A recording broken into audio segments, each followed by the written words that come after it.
Please like, share, and comment. Like to show your support. Comment below. We would love to hear your thoughts. Share this video with friends who might enjoy it too. Subscribe and turn on notifications so you never miss an update. Your support means a lot for us. Thank you. इयम् आकाशवाणी सम्प्रति वार्ताः श्रूयन्ताम् प्रवाचकः सुरेश चंद शर्मा।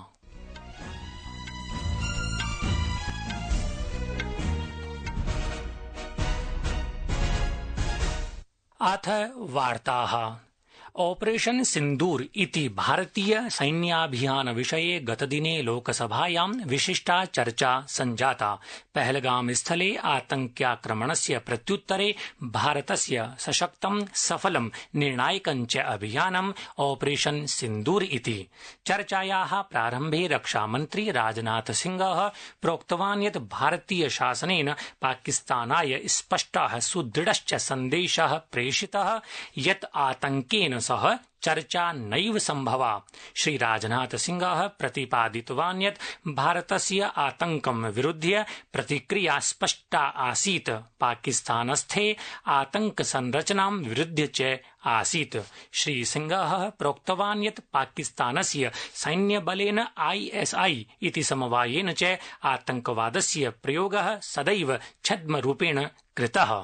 सभ्य मुल्कों के बीच बातचीत होती है अध्यक्ष महोदय, लोकतांत्रिक देशों में बातचीत होती है, पर एक ऐसा देश जिसके वजूद में लोकतंत्र का एक कतरा भी न हो और सिर्फ रिलीजियस फैनेटिसिज्म, टेररिज्म और हेट्रेड अगेंस्ट इंडिया हो, उसके साथ संवाद किसी भी सूरत में नहीं किया जा सकता। पाकिस्तान की नीति और चरित्र को लेकर कोई भ्रम नहीं रहना चाहिए। यह एक ऐसा देश है जो वैश्विक आतंकवाद की नर्सरी है और उन्होंने इसको अपनी स्टेट पॉलिसी का भी एक आधार बनाया हुआ। अध्यक्ष महोदय, मैं लोकतंत्र के मंदिर में खड़े होकर यह बात कह रहा हूं कि भारत को 1000 कट्स देने का सपना पालने वालों को नींद से जग जाना चाहिए। यह मोदी जी के नेतृत्व वाला नया भारत है जो आतंकवाद के खिलाफ किसी हद तक जा सकता है। चर्चा मध्ये विदेशमन्त्री डॉक्टर सुब्रह्मण्यम जयशंकरः प्रतिपादितवान् यत् शासनेन पहलगाम आक्रमणम् आलक्ष्य वैश्विकत्व विषये एषः पदक्षेपः उत्थापितः।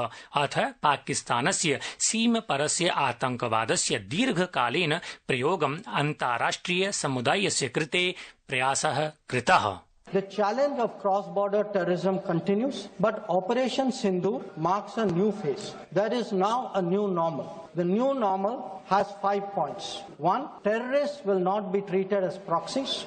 2. Cross-border terrorism will get an appropriate response. 3. Terror and talks are not possible together. There will only be talks on terror.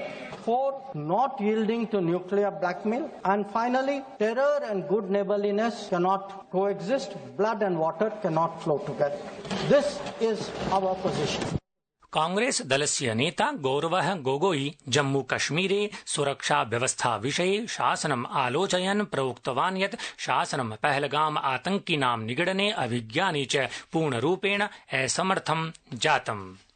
सर्वोच्च न्यायालयेन बिहार प्रदेशे निर्वाचनायोगाय विशेष गहन पुनरीक्षणस्य अधिसूचना प्रकाशन विषये आदेश प्रदानाय निराकृतम्।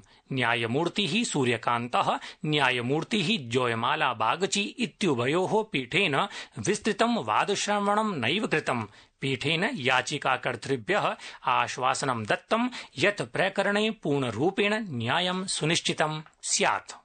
राष्ट्रिय शिक्षा नीतिः 2020 इत्येतस्य अद्य 5 वर्षाणि पूरितानि। नव शिक्षा नीति द्वारा भारतस्य विद्यालयेषु एतादृशानि परिवर्तनानि सुनिश्चीकृतानि यत् साम्प्रतं शिक्षा केवलं पाठ्यपुस्तक स्मृतिपरं च नैव सीमितं स्यात्। अस्माकं संवाददाता प्रोक्तवान् यत् विगतेषु 5 वर्षेषु नव शिक्षा नीति द्वारा समावेशिता शिक्षार्थी केन्द्रिता च शिक्षा सुनिश्चीकृता।